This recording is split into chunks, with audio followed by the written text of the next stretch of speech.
magsasalita. Kasi yung mga katrabaho ko, nagiyaya, swimming, Batangas. Plano yun, isang buwan pa lang eh. Una hindi ako umihindi kasi hindi ko alam yung kung kailan ako matutuwa eh. Pero yung nagsimula ng March, well, alam ko na ako yung sa 16, sakto, araw ng swimming namin.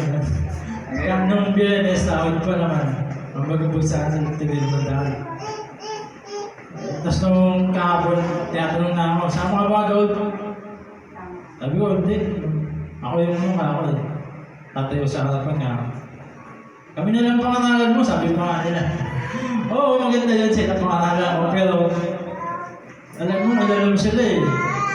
Pagka nandun na eh, hindi ka na mapangaral. Pero, tagay na, lagi ka na dun. Wala na kaaway. Kaya salamat sa Panginoon na napaglabanan ko yung mga nasa ng laman, mga pita ng laman na maaaring mag-isa din ang kasalanan niya. Amen. Praise God. Hallelujah. Naiya ko po lahat at tayo po ay magbasa sa unang mga hari, chapter 13. Verse 3.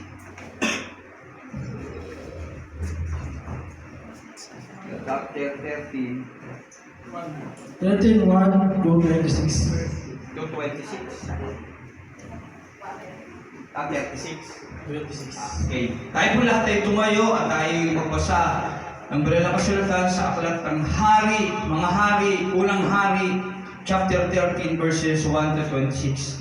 Samantalang nakatayo si Jeroboam sa harap ng altar ni sa Bethel upang maghandog, dumating mula sa Juda ang isang propeta ng Diyos. Inutusan siya ni Yahweh na sumpain ang altar na iyon. Wika niya, altar o altar, pakinggan mo ang ipinasasabi ni Yahweh. Isisilang sa angkan ni David ang isang lalaki na papangalanan Hoseas. Papatayin niya sa ibabaw mo ang mga pari ng sagradong burol na naghahandog ng mga hain sa ibabaw mo. Pagsusunugan ka niya ng mga buto ng tao. Sinabi pa niya, ito ang tanda na si Yahweh ang nagpapasabi nito. Magkakadurog-durog ang altar na ito at sasambulat ang mga abo na nasa ibabaw ng altar. Nang marinig ni Haring Jeroboam ang sumpang iyon laban sa altar ng Bethel, itinuro niya ang lingkod ng Diyos at pasigaw na inutos, dakpi ng taong yan! Ngunit biglang nanigas ang kanyang kamay na itinuro sa lingkod ng Diyos at hindi niya makilos iyon. Noong hindi nagkadurog-durog ang altar at sumambulat nga ang mga abo na nasa ibabaw ng altar gaya ng ipinahayag ng lingkod ng Diyos. Nakiusap ang hari sa lingkod ng Diyos, ipanalangin mo ako sa Diyos mong si Yahweh at hilingin mong magbalik sa dati ang aking kamay. Nanalangin nga ang lingkod ng Diyos kay Yahweh at gumaling ang kamay ng hari. Inanyayahan ng hari ang lingkod ng Diyos na sumama sa kanya at kumain sa kanyang bahay at pinangako ang pangbibigyan ng gantimpala. Ngunit tumanggi ang lingkod ng Diyos kahit na po ibigay ninyo sa akin ang kalahati ng inyong kayamanan, hindi ako sasama sa inyo. Hindi rin ako kakain ng anuman dito, sapagkat sinabi sa akin ni Yahweh na huwag akong kakain o iinom ng anuman at pagka-uwi ko, huwag akong magbabalik sa aking dinaanan. Nag-iba nga ng daan ang propeta ng Diyos at hindi dumaan sa dinaanan niya patungo sa Bethel. Nang panahon iyon, may isang matandang propetang nakatira sa Bethel. Dumating ang kanyang mga anak na lalaki at ibinalita ang mga nangyari sa Bethel. Nang araw na iyon, isinalaysay nila ang ginawa ng propeta ng Diyos at ang nangyari sa hari. Saan siya dumaan nang siya umalis? Tanong ng ama. Itinuro ng mga anak ang dinaanan ng propeta ng Diyos na nanggaling sa Juda. Ihanda ninyo ang asnong sasakyan ko, utos ng ama. Ihanda nga ng mga anak. Inihanda nga ng mga anak ang asno at sumakay ang propeta. Hinabol niya ang propeta ng Diyos at inabutan niyang nagpapahinga sa lilim ng puno ng ensina. Ikaw ba ang propeta ng Diyos na nanggaling sa Juda? Tanong niya. Ako nga po, sagot naman ito. Sumama ka sa akin sa aming tahanan upang makakain ang yaya ng matandang propeta. Sumagot naman ang propeta ng Diyos, hindi po ako maaaring sumama sa inyo. Pabalik, hindi rin po ako maaaring kumain o uminom ng anuman dito sapagkat ganito ang utos sa akin ni Yahweh. Huwag kang kakain o iinom ng anuman doon at huwag ka rin babalik sa iyong dinaanan. Propeta rin akong tulad mo at sinabi sa akin ng isang anghel na inutusan ni Yahweh na dalhin kita sa bahay ko upang pakainin at painumin. Wika ng propeta. Ngunit nagsisinungaling lamang ang matandang propeta. Sumama nga sa kanya ang propetang galing sa Juda. Kumain siya at uminom sa bahay ng matandang propeta. Habang sila'y kumakain, dumating sa matandang propeta ang isang pahayag mula kay Yahweh. Kaya sumigaw siya sa propetang galing sa Juda. Ganito ang pinasasabi ni Yahweh, sinuway mo ang aking utos. Bumalik ka sa iyong dinaanan at kumain ka at uminom dito sa lugar na ipinagbabawal ko sa iyo. Dahil dito, ang bangkay mo ay hindi malilibing sa libingan ng iyong mga magulang. Nang sila'y makakain, naghanda ang matandang propeta ng asnong masasakyan ng propetang galing sa Juda sa kanyang pag-uwi. Nakasalubong niya ang isang leon sa daan at siya'y pinatay nito. Nahandusay ang kanyang bangkay sa tabi ng daan at binantayan ng leon at ng asno. May mga taong napadaan doon at nakita nila ang bangkay sa tabi ng daan at ang leong nakabantay, ibinalita nila sa bayan ang kanilang nakita at nakarating ang balita sa matandang propeta. Nang marinig niya ang nangyari sa kanya, sinabi, iyon ang propeta ng Diyos na lumabag sa inutos sa kanya ni Yahweh. Kaya pinabayaan siya ni Yahweh na makasalubong at lapain ng leon. Amen. Amen. Tayo po ay manalangin. Ang naming banal, mapangyarihan Diyos sa lahat, Panginoon. Salamat, Panginoon, sa araw na ito, Panginoon, at kami iyong pinagkatipon, Panginoon. Salamat, Panginoon, sa iyong banal na Espiritu. Ako hindi na niya rito, Panginoon. At nais namin matuto, Panginoon, sa iyong salita na ito, Panginoon. Ipaunawa mo sa amin ang lubusan, Panginoon, ng mga bagay na dapat namin maunawaan sa iyong salita, Panginoon. Patawaran mo kami, Panginoon, kung kami man, Panginoon, ay nagkakasala sa iyo, Panginoon. Bunga ng aming mga maling desisyon, Panginoon. Muli, maraming salamat, Panginoon, at nawa, Panginoon, tagalin mo ang sagabal sa aming mga pag-aaral na ito, Panginoon, o pag-aaral at tutulong na ito, Panginoon. Salamat, Panginoon, pinupuli ka namin, at ilang pangalan, ito po ang salamat sa pangalan ni Jesus. Amen, amen. Lord, amen, praise God, hallelujah. Naunawaan po namin ang mga talata. Ito yan sa mga green, ha? Lord, amen, praise God, hallelujah. Sa mga green? Ang ating pamagat sa talatang ito ay faith is not a blink of an eye. Amen.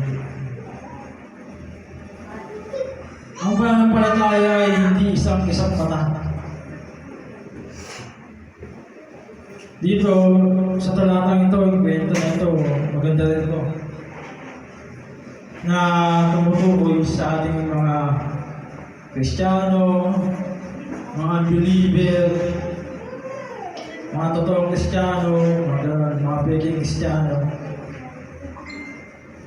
Maganda. Kaya kung lagi tinatanong ng ating pastor na kung sino nagbabasa ng Biblia sa mga taong tataas ng kamay, tama, totoo rin na nagbabasa ng Biblia. Kasi maraming history dito sa Biblia, Old Testament, New Testament, at marami ka rin makukuha ng aral, siyempre. Yan. Chapter 13, verse 1. Namalig niya ang nangyari sa kanya sa David. Verse 1, chapter Brother Neron. Verse 1. May hanggang mula umpisa hanggang 26. 1. Yan. Samantalang nakatayo si Jeroboam sa harap ng altar sa Bethel upang magandog, umuti-muli mula sa Juda ang isang propeta ng Diyos. Inutusan siya ni Yahweh na sumbalin ang altar na iyon. Wika niya, altar, pakinggan mo ang pinapasabi ni Yahweh. Isisilang sa angkan ni David ng isang lalaki na pangangalanan Josias. Papatayin niya sa ibabaw mo ang mga pari na sagrado ng sagradong burol. Naghahandog ng mga hain sa ibabaw mo. Pagsusunugan ka niya ng mga buto ng Panginoon. Ito yung kamagat na ito sa Biblia. Yung yung Sinumpa ang altar. yung sinumpa yung altar sa Bethel. Bakit ka mo mga kapatid? Kasi yung altar ng Bethel, kung mabasa mo yung chapter 12 ng unang mga hari, hindi yung mga kasama ng mga hindi ginagawa ng ay yung mga nagagawa ng mga unbeliever mga kapatid. Parang sa isang religion na yun, di ba? Ganun. Kaya sinumpa yung Bethel. Tapos, eto si Propeta, ako sa akin yun, para matigil yung kasapaan doon mga kapatid. Sa 3, sinabi pa niya, ito ang tanda na siya yung nagpapasabi. Ito, magkakadulog ang altar na ito. At sa mulat ng mga abuan na nasa ibabaw ng altar. Siguro yung mga putulog na nilalagay sa altar. Kaya maraming abon. Kaya sa simulat yung mga abon ito mapaging nawasak. Namaling ni Haring Jeroboam ang sumpang iyon laban sa altar ng Bethel. Itinuro niya ang lingkod ng Diyos at pasigaw na ilutos. Lapit ang tao iyan, ngunit ikaw na nigas ang kamay na itinuro sa lingkod ng Diyos. At hindi niya may ilos. Baga naging mala na yung kamay, siguro nanigas may tuloy yung lingkod ng Diyos. Kahit hindi nagkadurog ang altar at magulat na ang mga abong na nasa ibabaw ng altar. Gaya ng ipinahayag ng lingkod ng Diyos. Patuloy tayo. Ayusap ang hari sa lingkod ng Diyos. Ipanalangin mo ako sa Diyos mong si Yahweh at hilingin mong magbalik sa dati ang aking kamay. Manalangin nga ang lingkod ng Diyos kay Yahweh at bumalik ang kamay ng hari. Yan ang hari ang lingkod ng Diyos na sumama sa kanya at kumain sa kanyang bahay at pinangakuhan kung bibigyan ng gantimpala. God never praise God. Dito pang may pagkakahagay mga kapatid. Tayo bilang Christian na marunong manalangin at tayo ay pinagkakatiwalaan ng ating Panginoon. Yan, sa kanyang mga gawain mga kapatid. Tayo minsan kasi nakatasan tayo kung sa tayo kongregasyon na hindi nila o napunta at may kapangkulan tayo yun. Ito yung senaryo minsan na dapat nating alalahanin na ang Diyos ay pag nagtalaga totoo yun. Baka lamang ito na verse 11 yung 1 to 10 yan, baka yun ang verse 11. Ito naman sa 8. Yeah. Ngunit tumanggi ang lingkod ng Diyos. Kahit na po ibigay ninyo sa akin ang kalahati ng inyong kayamanan, hindi ako nasama sa inyo. Hindi rin ako kakain ng anuman dito sapagkat sinabi sa akin ni Yahweh na huwag akong kakain o iinom ng anuman at pag-uwi ko'y huwag akong babalik sa aking dinaanan. Amen. Yung dinaanan dito, maaaring sa ating buhay, mga dinaanan na pagsubok, o dinaanan na pangyayari sa ating mga buhay, mga kapatid. Ayan. Kaya sa spiritual, yung mga dinaanan mo sa pagkataong yung hindi ka pa Kristiyano, ang muna dagdagan yun, mga kapatid. Kaya pinapalaan din tayo ng Panginoon na huwag nang babalik sa mga mundong gawain, mga kapatid. Yan. Nag-iba nga ng daan ang propeta ng Diyos at hindi dumaan sa daanan niya patungo sa Bethel. Yan, ito na. Magiging dalawa na yung propeta, mga kapatid. Nang panahong iyon, may isang matandang propeta ang nakatira sa Bethel. Dumating ang kanyang mga anak na lalaki at ipinakita ang mga nangyari sa Bethel ng araw na iyon. Sinalaysay nila ang ginawa ng propeta ng Diyos at ang nangyari sa hari. Amen. Kaya nung dumating yung matandang propeta sa atin ngayon, kung pastor, kung isang lingkod ng Diyos, o kapares pa lang, baka sinasabi dito, tinutukoy, na kapareho mo lamang Christian, mga ganun. Magandang araw dito eh. Saan siya dumaan? Nang siya umalis? Tanong ng ama. Tinuro ng mga anak ng dinaanan ng propeta ng Diyos na nanggaling sa Juda. Ihanda ninyo ang asnong sasakyan ko, utos ng ama. Inihanda nga ng mga anak ang asnong at sumakay ang propeta. Hinabol niya ang propeta ng Diyos at inabutan niya ang nagpapahinga sa lilim ng puno ng ensina. Ikaw ba ang propeta ng Diyos na galing sa Juda? Tanong niya. Ako nga po, sagot naman ito. Yun. Sumama ka sa akin, sa aming tahanan upang makain anyaya ng gandang propeta. Sumagot naman ang propeta ng Diyos, hindi po ako maaaring sumama sa inyo. Pabalik, hindi rin po ako maaaring kumain o uminom ng anuman dito, sapagkat ganito ang utos sa akin ni Yahweh. Huwag kang kakain o inom ng anuman doon, at huwag ka rin babalik sa iyong dinaanan. Yun. Sa una, ang ganda yung ang ganda yung Panindigan niya. panindigan niya, yung dignity. Dignity ba? Dignidad yun, tama. Tapos, eto na, nung sabihin ng matanda na, propeta rin ako tulad mo.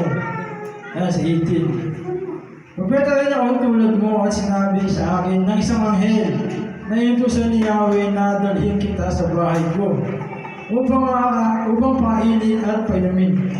Wika ng propeta. Ngunit nagsisinungaling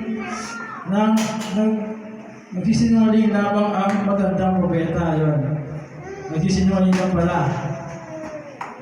Kaya yung mawakit natin, ang pananampalataya ay hindi isang mata. Na bigla mo na lang tatalikuran na mabilis kasi yun eh. Yung isang mata eh. Sige, yung isang mata kayo, gano'n. Bilis lang, di ba? Wala pang 1 seconds, bilis. Huwag natin gawin gano'n ang ating pananampalataya. Huwag natin gawin gano'n. Kumbaga, magtanong muna tayo sa ating Panginoon. Kaya si Eva at si Adan nagkasala, di ba? Si Eva, nawala agad yung pagtitiwala niya sa Diyos. O sabihin natin kay Adan, hindi siya nagtanong. Sinabi lang ng ahas na, huwag kang matakot, hindi kang mapatay. Gano'n. Diba? Si Adan, Hindi rin nagtanong sa Diyos na siyang hari ng lahat, Panginoon at Diyos ng kanilang buhay. Diba? Hindi nagtanong.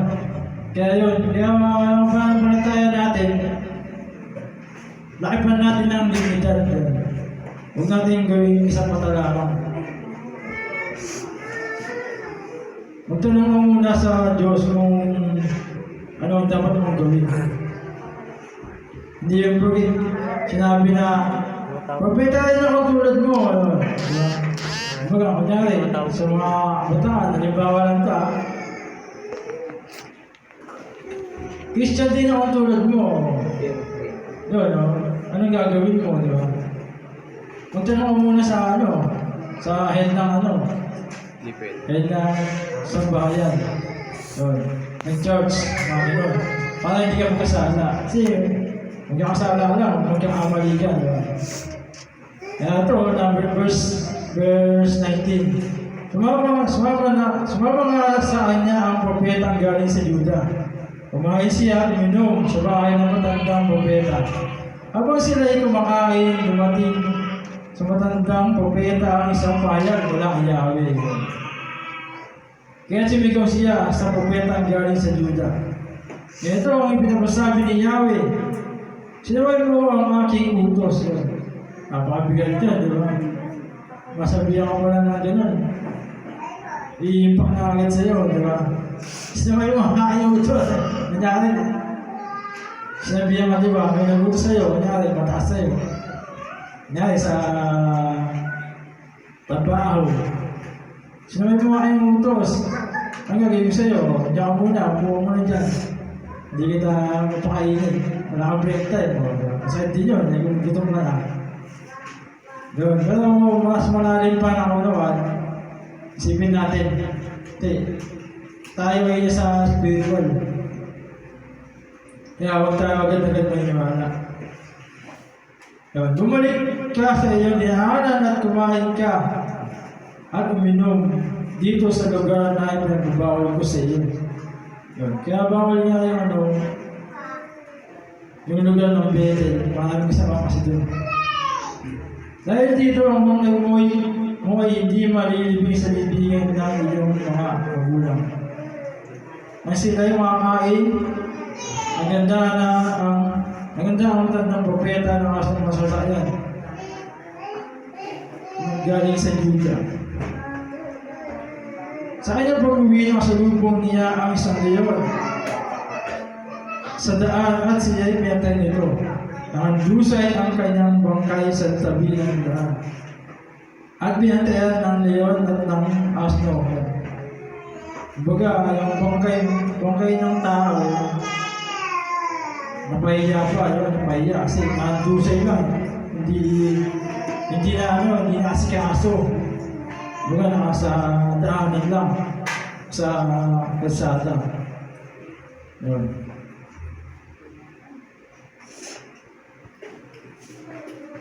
Pero na, 25. May mga taong napadaan doon at nakita nila ang bangkay sa tabi ng daan at ang leyong nakabantay. Binalita nila sa bayan ang kanilang nakita at nakating ang balita sa matandang propeta. Nang marinig niya ang nangyari sa kanyang sinabi, ang nangyari ay kanyang sinabi, iyon ang propeta ng Diyos, lumabag sa aniutos sa kanya ni Yahweh, kaya pinabayaan siya ni Yahweh na makasalubong at lupain ng leon. Bigyan natin sa 14 verse 2. 1 Peter 5:8, pagkabasa. 1 Peter 5:8.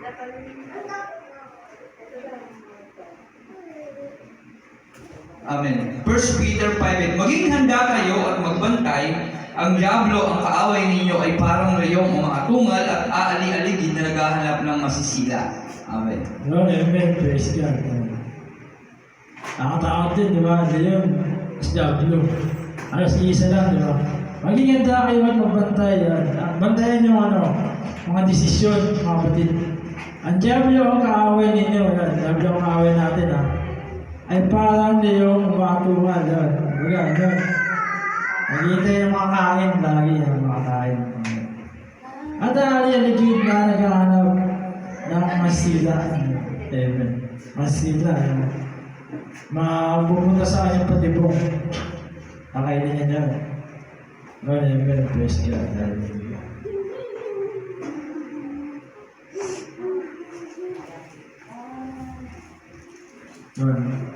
Para sa ating application na tayo kasi binasa lang natin. Stand firm in believing in true God. Manindigan sa pananampalataya sa tunay na Diyos. Tunay na Diyos hindi Diyos-Diyosan. Kasi maraming Diyos mga kapatid. Paibasa sa mga Kawikaan 3:5-6. Kawikaan chapter 3 verses 5-6. Kayawi kang magtiwala buong puso at lubusan, at huwag kang mananangan sa sarili mong karunungan. Sa lahat ng iyong gawain, siya nga'y alalahanin upang ika'y panubayan sa iyong mga tatahakin. Amen. Praise God. Hallelujah. Ito, ang sistema kasi pagka may problema, nawawala ito eh. Mawala yung verse na ito, nakalimutan na. Yun nga, parang isang mata lang na muna tapos doon na agad titingin, hindi na sa Diyos na nasa kanyang likuran. Kaya nawawala yung buong puso sa lubusan at huwag kang mananangan sa sarili ng kailangan talaga magtiwala tayo sa ating Panginoon. Kasi pag nagkaroon ng kaisipan na sarili mo lang, yun nga, mapapahamak ka, mga kapatid.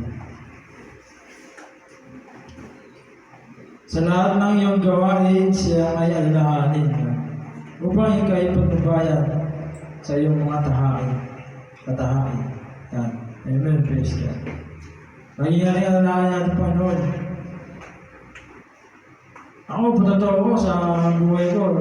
Ngayon, kahit sa aking sa akin ng asawa. Marami rin kami problema nung mga nakakang taon. Nag-aaway-aaway yan. Magkakaiwalay po nga. Sabi ko, mag-iwalay ka tayo. Umiyaw na ako, umiyaw ng garay. Nakakaba ka doon, hindi kami nag-uusap, hindi kami nag-chat-chat. Yan. Isang gabi, ating kapatiran, kinausap ako. Yan. Pababa na, kapatid. So, ako, mas nulad naman ako sa nakataas sa akin eh. Ayaw lang minsan kasi yung parang, yung pride niya, natatapakan yung pagkatao natin. Pero nung napaiwan ako, ng ating kapatiran, o ating kapastoran, sumunod ako sa kanya, tapos nagpakababa ako. Umuwi ako ng bahay, dyan. Tapos niyakap ko sa ako. Yan, okay na kami. Hanggang na yan. Kaya tayo, sumunod tayo sa mga nakataas sa atin na nagpapayo ng maganda. Spiritually yun. Kasi kung kayo kami, bubog yung iglesia ng Diyos. Naisip ko rin yun. Kaya yun. Lulok-lulok ng pride, minsan. Kaya yun. Amen, praise God, hallelujah. Patotoo sa ating mga buhay yun. Application number 2. Ask God before you make a decision. Sabi nga natin kanina, tanong muna natin sa ating Diyos kung ano ang dapat natin gawin. Ask God before you make a decision. Sino gumagawa nito, mga kapatid? Meron ba ang taas ka kayo? Ask God muna before question. Kaya nga nakawala minsan ito yung verse na ito eh. Maganda itong verse na ito eh. Saan ba? 3 yun, diba? 5-6. Kaya may kang tiwala, buong puso at lubusan, at huwag kang mananangan sa sarili karunungan. Ano kasi ito eh, natatapakan na ito yung pride mo rin eh. Yung minsan, may mga tao na ayaw matapakan yung pan. Ganun. Kaya nawawala itong verse na to. Para sa akin lang pagkatao. Gusto nila ayun. Yun yan. Lagi sinasabi ng ating Panginoon, ng ating pastor, yung pagpilipit sa salita ng Diyos. Huwag natin may pilipitin yung mga kapatid. Oo, ang Diablo, mayroon din sa Biblia, pero may Diyos tayo na pinakatalino sa lahat. Inano nga niya, di ba, nung tinutokso siya ng Satanas. Hindi lang sa tinapay na bubuhay ng tao, kundi sa salita ng Diyos. Ibig sabihin lang nun, kung may tiwala kay Kristo, ating Panginoon, bibigyan mo ang buong puso mo, kahit di ka matay mo pa, Amen. ang mangyari sa iyo, mga kapatid. Kahit anong pagsubok, sabi nga din sa ibang salita, ilagay mo sa akin ang may mga pagsubok ayun. Ganun yun, mga kapatid. Yun, amen, praise God. Yun, dito yung propeta, sinubukan na yun, di ba? Amen. Chapter 13, sinubukan na yun, yung propeta. Nandito na. Propeta rin ako katulad mo. Nandito na, di ba? Kaya hindi niya na alam kung ano gagawin niya. Christian din ako. Christian din ako. Sama ka sa akin. Pabungal tayo. Nagbal na. Christian din ako. Inom tayo. Buhay. Buti na, di wala kasama. Praise God. Yun, amen. Kaya yung dignity, lagi yan dalayin sa sarili. Dignidad. Yan. Panindigan, mga kapatid. Yun. Application number 3. Give me proof that you are Christian. Yun. Dapat pala sinabi niya, sinabi ng batang propeta, bigyan mo muna ako ng katibayan. Ikaw ay propeta. Ikaw ay Christian na tunay. Kasi hindi lahat ng Christian kasi tunay, di ba? Hindi lahat ng propeta tunay. Hindi yan ang tanong yun. Wala, napasama na siya, naligaw na siya. Kaya tayo mga kapatid, ingat tayo sa ating mga desisyon. At kasi ito yung propeta may katungkulan, di ba?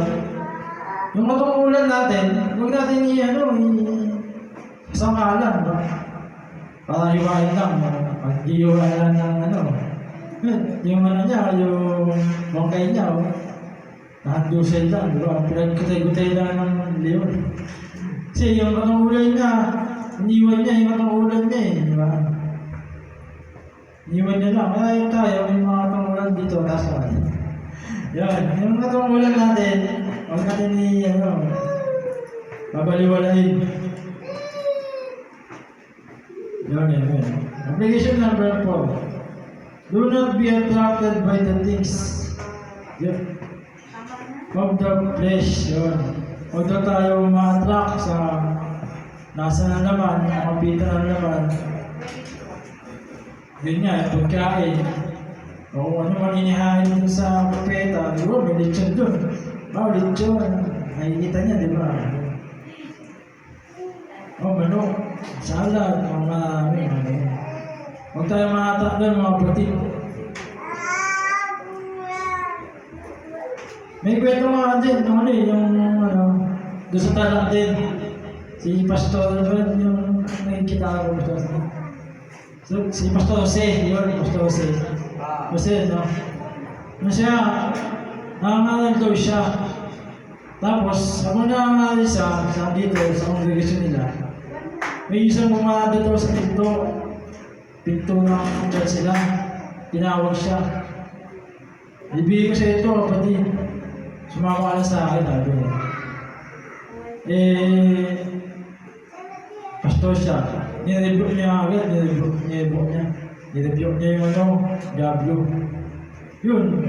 Nung pag-review niya, lumabas nga yung Diablo daw. nakita niya, tapos lumayas na. Tsaka yung mayaman, Christine, yun, hindi siya na-attract sa sa yaman ng binibigay sa kanya. Kotse daw eh, ganda. Lamborghini yata, o Porsche. Yun, pwede yung pastor yun. Kaya tayo, huwag tayo makakit sa nasa ng naman, mga pita naman. Malay mo, pangakit lang yan. Tara, abadin. Diba? Yun nga, yung propeta na nakakit yun. Kaya siya nagkamay. Yan, application number 5. Pray what is the will of God. Ating panalangin kung anong kalooban ng Diyos. Yun, nanalangin siya dito, di ba? Anong verse yun? Verse 1 to 10, nandun yung panalangin niya. Pinalangin niya yung altar ng Bethel, di ba? Tsaka si yung hari.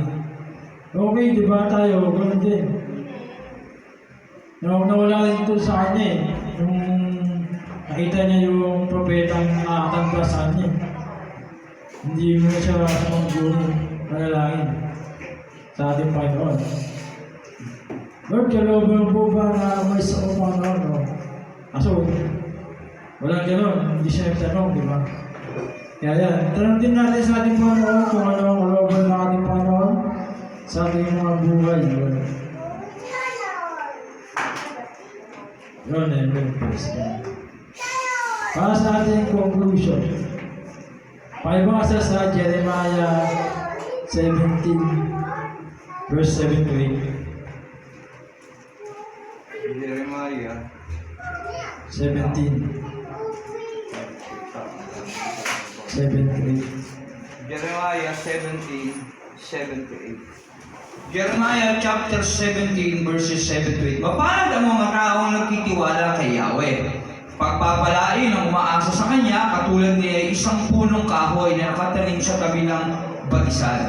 Ang mga ugat ay patungo sa tubig, hindi ito nanganganib kahit dumating ang tag-init, sapagkat mananatiling luntian ang mga dahon nito kahit hindi umulan, ay wala itong alalahanin, patuloy pa rin itong mamumunga. Amen. Amen. Praise God. Hallelujah.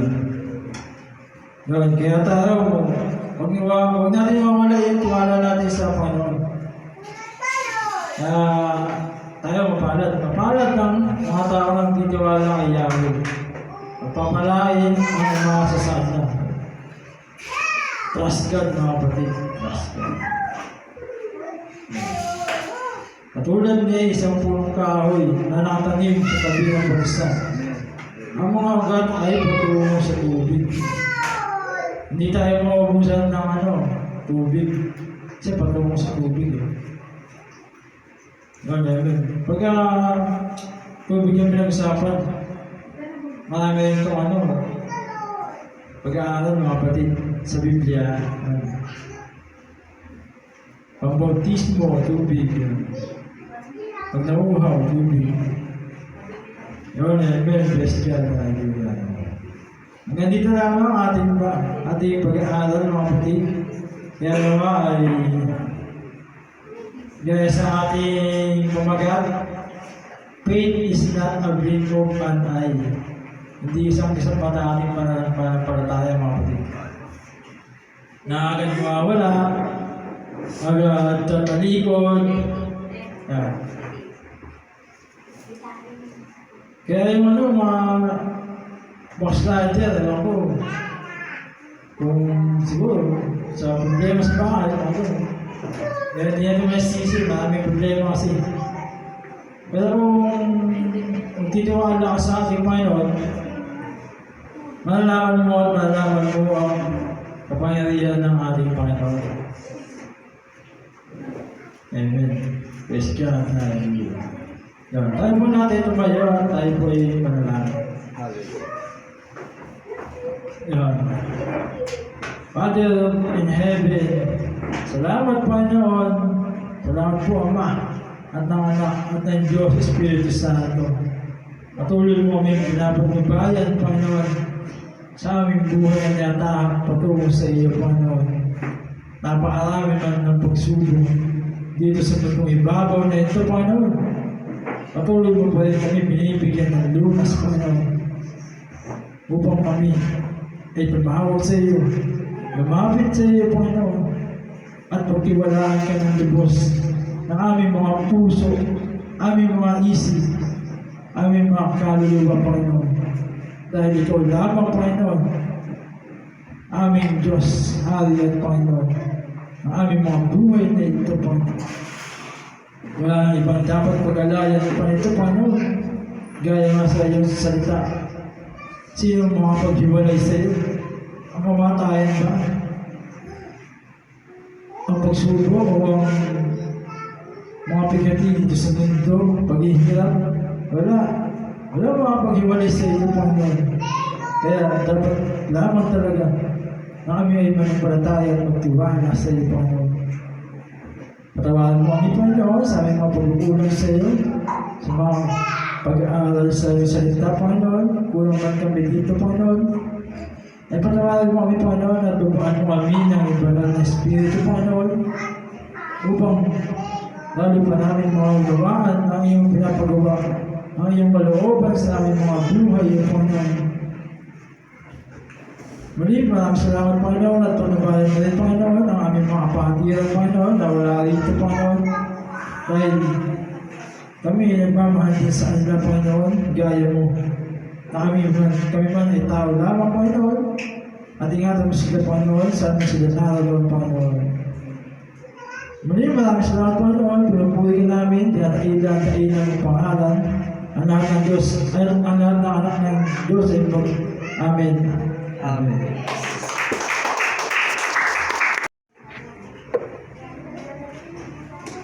Amen. Yan, salamat sa Panginoon. Related sa kanya nangyari yung istorya. Wala ko na napansin nyo kay Brother Ruben. Ngayon yung discussion nila, 16. Niyaya siya. Sama ka ba, 16? Sabi ni Brother Ruben. Eh, siya yung nakatoka mag-preach. Ang ganda nun eh, di ba? Minsan lang sa isang taon yun. At kasama mo yung mga lagi mong kasama araw-araw, minsan lang, katrabaho mo. Nabinira mo kung makakasama sa ganung mga pagkakataon. Pero dahil meron siyang tungkulin sa Diyos, na dapat gampanan na yung araw na ito, yung kaligayahan na dapat meron siya, kinalimutan niya na lang. Tama? Pero okay pa rin yung alok ng mga trabaho niya. Lingkod ka naman eh. Sabi ka na mag-preach. Ang ganda nun. Kasi unbeliever yun, sino ang hindi gusto maglingkod sa Diyos? Tama. Pero dahil hindi yun ang inutos sa kanya ng Diyos, kasi ang utos sa kanya, mag-preach ka sa linggo sa JPCC. Okay? Hindi yun ang utos ng Diyos. Kung isinunod niya yung sarili niyang kabutihan, mabuti yun eh. Uy, oo, mabuti yun, makakapag-evangelize ako. Siya yung nasunod nun. Sasama siya dun. Pero dahil sinusunod niya yung Diyos yung nag-utos sa kanya, pero pastor, hindi naman Diyos yung nag-utos sa kayo eh. Kayo yung nagtoto ka dyan. Oo, tayo, pero ang gawain ito yung nasa ilalim ng kapangyarihan ng Diyos. Natatag itong iglesia nito dahil utos ng Diyos. Kaya ang Diyos ang nagsusunod dito, hindi yung mga tagapanguna. Okay? Naka-schedule na yan eh, isang buong taon yan eh, mula nung nakaraang pa. Alam na talagang siya ang trabaho ngayong linggo. Pero yun, inalampasan niya yung ganung senaryo. Kagaya nung topic niya ngayon, nakita mo ba yan, bro? O sinadya mo bang aralin yun dahil yun yung nangyari sa'yo? Tapos hindi niya rin alam. Di ba? Parang nireview lang sa kanya. Ganun na salita ng Diyos. Related sa buhay natin yan. Sa istorya na ito, sinumpa ang altar ng Bethel. Alam ko natukuha niya eh. Linawan pa natin ng konti lang. Okay, konti lang. Baka pa naman. 11:30, okay. Konti lang. May karakter na meron dito. Sino? Una, yung hari. Pangalawa, yung propeta ng Diyos. Sabi doon. Propeta ng Diyos. Pangatlo, yung propeta lang. Walang ng Diyos. Tama ba? Pag binasa mo, propeta ng Diyos, yung isa. Yung nag-prophesy siya kay Haring Jeroboam. Propeta ng Diyos yun. Tapos yung matandang isa, na naririto na binalataan ng kanyang mga anak, propeta lang, walang binanggit na Diyos. Kaya hindi mo masasabing propeta siya ng Diyos. Kaya hindi mo masasabing pinadala siya ng Diyos. Tama ba? Mababasa natin yun dito. Okay, sinabi ito. Saan na ba yun? Dito sa 13 ba yun? 6, hindi. Ito, 11. Nang panahon iyon, may isang matandang propeta, walang Diyos. Walang sinabing propeta ng Diyos. May matandang propeta ang nakatira sa Bethel kasi maraming mga propeta. Kaya lang, hindi natin pwedeng sabihin kung sa Diyos o hindi. Okay? May mga propeta mga ibang mga paniniwala nun, may mga kanya-kanyang propeta. Kung aralin natin yung kasaysayan, okay? Kaya walang Diyos. Ewan ko na nakita niyo yun sa talata. Kasi pagka iniisip natin to, propeta, isip agad natin propeta ng Diyos, okay? Dalawang propeta naririto, isang totoong propeta ng Diyos at isang propeta lang. Hindi natin alam kung saan siya propeta, walang binanggit. Okay? Kaya yun. Galing, di ba? Noong unang senaryo niya, tapat siya. Yung propeta ng Diyos tapat sa kanyang tungkulin. Bakit? Kasi alam niya na talagang makapangyarihan yung Diyos. Nangyari nga kay Jeroboam, pagturo niya, hindi niya siya nakagalaw eh. Di ba? Di ba yan, no? Lutusan siya ni Yahweh na sumpain ang altar. Yun, wika niya altar. O altar, pakinggan mo ang pinasasabi ni Yahweh. Tapos, verse 3, sinabi pa niya, ito ang tanda na si Yahweh ang nagpapasabi, magkakadurog-durog ang altar, nangyari yun. Nang marinig ni Haring Jeroboam, siyempre hari yun. Ano? Hindi papayag na gano'n yung makapangyarihan. Supang iyon, laban sa altar ng Bel, itinuro niya ang likod ng Diyos at pasigaw na inutos, dakpin ang tao yan! Ngunit biglang nanigas. Yan, ang ganyan, hindi na siya makagalaw. Nanigas. Biglang nanigas ang kanyang kamay at itinuro ang lingkod ng Diyos at hindi niya makilos na stack up siyang gano'n, di ba? Yan nangyari. Noon din, at noong oras na yun, nagkadurog-durog din ng oras na yun. Yung mga bagay na sinabi ng propeta ng Diyos. Ibig sabihin, nagpakilala ang Diyos na talagang makapangyarihan siya at ipinakita yon sa hari sa kanya mismo bilang propeta. Kaya para tayo mga Christian, mga patotoo na ginawa ng Diyos, pinagaling ka sa iyong sakit at karamdaman. Binigyan ka ng iyong mga pangangailangan sa oras na ikaw ay tumawag sa Kanya. Ang iyong mga pangangailangan, ikaw ay estudyante sa iyong pag-aaral, sa pamilya, tubig, kuryente, lahat ipinubay niya. Yung mga hindi mo inaasahan mga pangyayari, nalampasan mo ng mga imposibleng bagay na hindi mo kaya lampasan dahil tumatawag ka sa Diyos. Napakita yung kapangyarihan ng Diyos, okay? At alam mo, natutuwa ang Diyos na pinaglilingkuran mo. Alam mo ba? Kaya noon din, nakita mo na talaga makapangyarihan ng Diyos, kaya sinusunod niya yun. Okay? Ngunit, inayahan ng hari, pinalalangin niya yung hari, kasi naniwala din pati yung hari sa palibot niya. At dahil doon, nayayahan siya, inalo, pero hindi kasi yun ang utos sa kanya ng Diyos. Pero wala namang problema, kakain ka lang naman bilang pasasalamat Wala namang masama doon Tama po ba?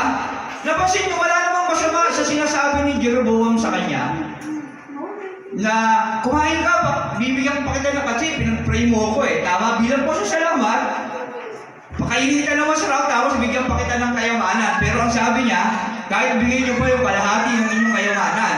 Okay? Bakit? Kaya, pagkat sinabi sa akin ni Yahweh, huwag akong kakain, iinom ng anuman, pag-uwi ko, huwag ako magbabalik sa aking dinaanan. Kaya nag-iba siya ng daan, propeta ng Diyos, at hindi dumaan sa dinaanan niya patungo sa... Kasi hindi yung utos ni Yahweh. Kaya tandaan natin ito kapag hindi iutos sa atin ni Yahweh, huwag natin gagawin. Kahit napakabuti pa ng benepisyo nito sa ating buhay. Nakaka-relate po ba tayo? Kasi kung minsan, akala natin, tama yung ginagawa natin, pero hindi naman yun utos ni Yahweh, hindi natin tungkulin na dapat gampalan. Amen?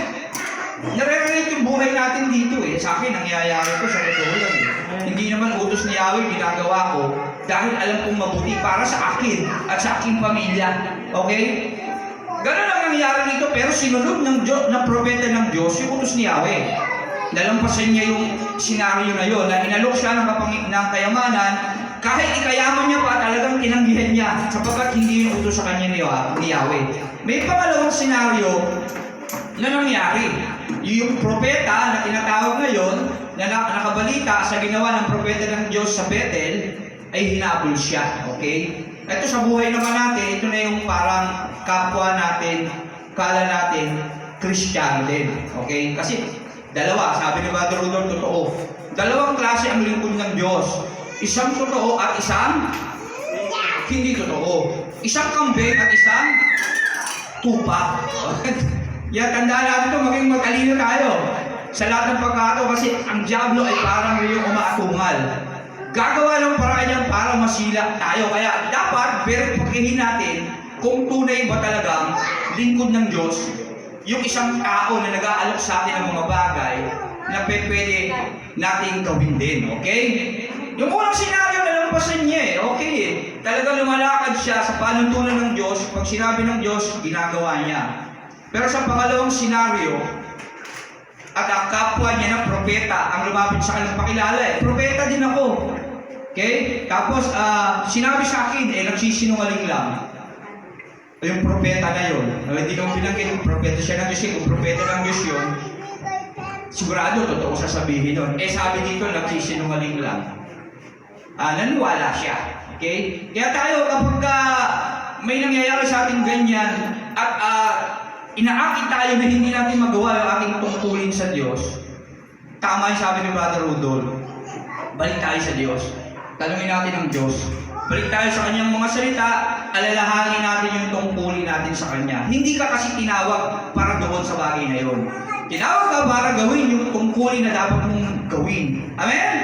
Hindi ka tinawag sa anumang bagay na kahit mabuti pa ito. Kaya, sa totoo lang, ang malayo man sa pinag-aaralan pero tumutugma rin ito sa Mateo 10:37. Ang sino mang magmahal ng labis sa lahat ng mga tao na higit kaysa sa Diyos, hindi karapat-dapat sa Diyos. Ganito yung sinabi na ito eh. Minahal niya ng labis yung mga bagay na sa palagay niyang mabuti sa kanya. Okay? So yung sabihin lang dito, sa lahat ng pagkakataon, ang utos ng Diyos, hindi natin dapat suwayin na kahit sino pa ang aadlang dyan, kahit kapwa mo pa lingkod ng Diyos, kahit magulang mo pa, kahit anak mo pa, kahit asawa mo pa, kung hindi iyon talaga ang pinagagawa sa iyong Diyos, huwag na huwag mo iyong gagawin. Okay? Tandaan natin yan, maging tapat tayo sa Diyos at siguraduhin natin yan sa ating mga buhay. Madali lang ma-verify ang utos ng Diyos. Kailangan mo lang laging magbalik sa kanyang mga salita. Kung ano ang pagkatawag sa iyo ng Diyos ngayon, dapat gampanan mo yon. At kung may pipigil doon, magtanong ka sa Diyos. Huwag kang magtatanong kung kani-kanino kasi minsan papayuhan ka ng mali kagaya ng propeta na ito na nagsinungaling. Propeta din ako at sabi ng Diyos, ayayahan daw kita sa aking tahanan. Okay? Hindi siya nagninigurado. Sige nga, hindi niya sinabi, kung ikaw ang propeta ng Diyos, ano yung pinasasabi niya sa iyo ngayon? Tama? Dapat sasabihin niya yun kasi gano'n ang panahon ng Old Testament. May proof yung mga propeta talaga ng Diyos. May pinakikitang mga ebidensya. Kaya tayo pakikita dapat sa ating buhay. Pastor, sa ating buhay. Paano naman natin malalaman na isang nagpapakilalang lingkod ng Diyos o isang kasamahan ko ay tunay talaga anak mo? Tignan mo yung buhay niya. Tignan mo yung mga ginagawa niya sa kanyang paglilingkod sa Diyos. Doon mo makikita yon. Kasi ang tunay na lingkod ng Diyos, hindi kanya ipapahamak.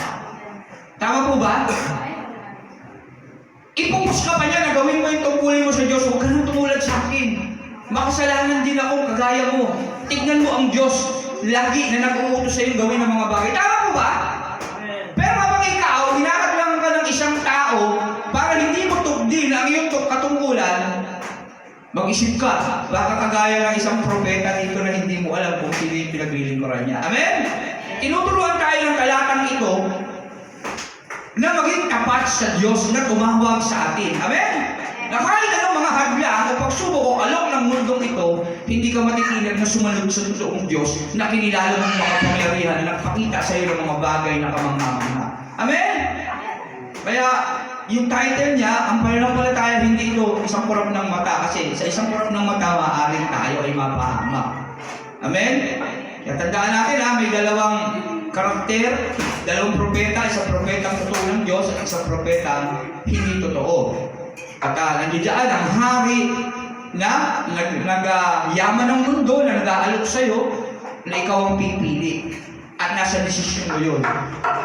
Dapat sundin mo yung utos ng Diyos na pinahayag sa iyo. At maliban doon, wala ka na dapat tignan, kundi doon lang. Amen? Kaya nawa, makarelate tayo sa talatang ito ng 1 King. Basa-basahin muli natin ito sa ating tahanan at patuloy na pag-aralan at manalangin na hilingin sa Diyos yung mga bagay na dapat nating matutunan para hindi tayo mapahamak pagdating ng panahon. Alam niyo yung nakakalungkot na nangyari sa propeta ng Diyos? Nakahanda na yung mga bagay na mangyayari sa kanyang pagtalikod. Amen? Huwag kang dadaan sa dinaanan mo, huwag kang kakain ng anuman doon, huwag kang makikihalubilo sa kanila, huwag kang mahawa ng kultura nila. Kasi yung propeta na yun, taga roon eh. Nahawa siya ng kultura, maaring yung kumakain sila, kwekwentuhan sila, dito ka na lang, maganda yung buhay dito, sagana rito, yung mga propeta dito, pinahahalagahan. Parang gano'n, wala nang sinulat eh. Gano'n naman talaga. Dito ka na lang. Huwag ka lang umuwi sa inyo.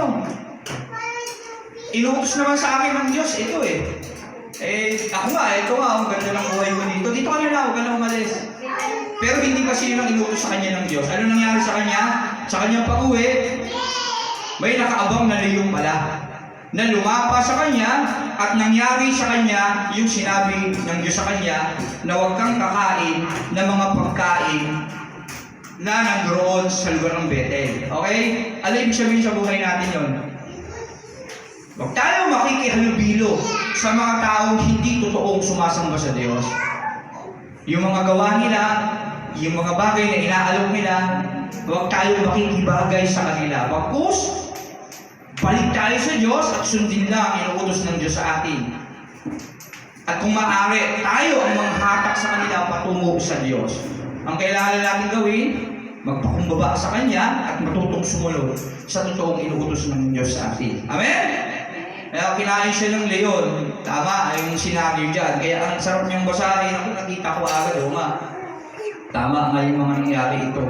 Kasi sa bawat mabuting bagay na ginagawa at masamang ginagawa natin, may nakatakdang bagay na kaganapan na tanging ang Diyos lang na nakakaalam. Wala tayong kapangyarihan para alamin ang bukas natin eh. Kaya hindi tayo dapat magkamali. Kaya kung minsan yung mga nararanasan natin, consequences natin yan na ating ginawa ng maling desisyon natin.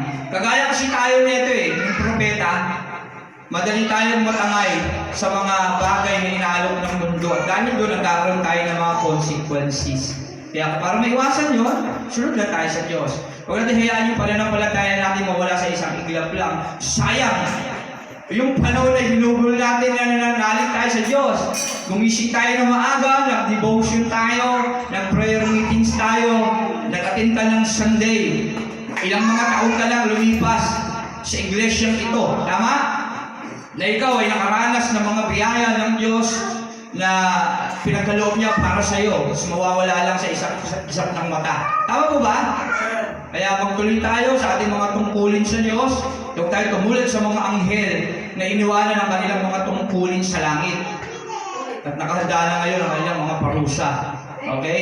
Huwag tayo tumulad sa mga anghel ngayon na naduwag, natakot, nasaktan sa pakikinig ng salita ng Diyos.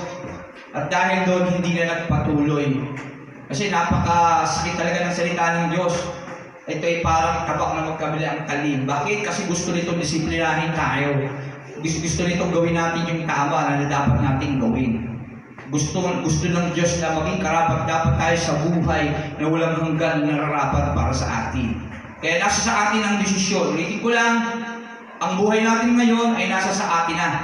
Nasa tamang desisyon na dapat natin ginagawa. Kasi tapos na itong huli ng Diyos sa atin eh.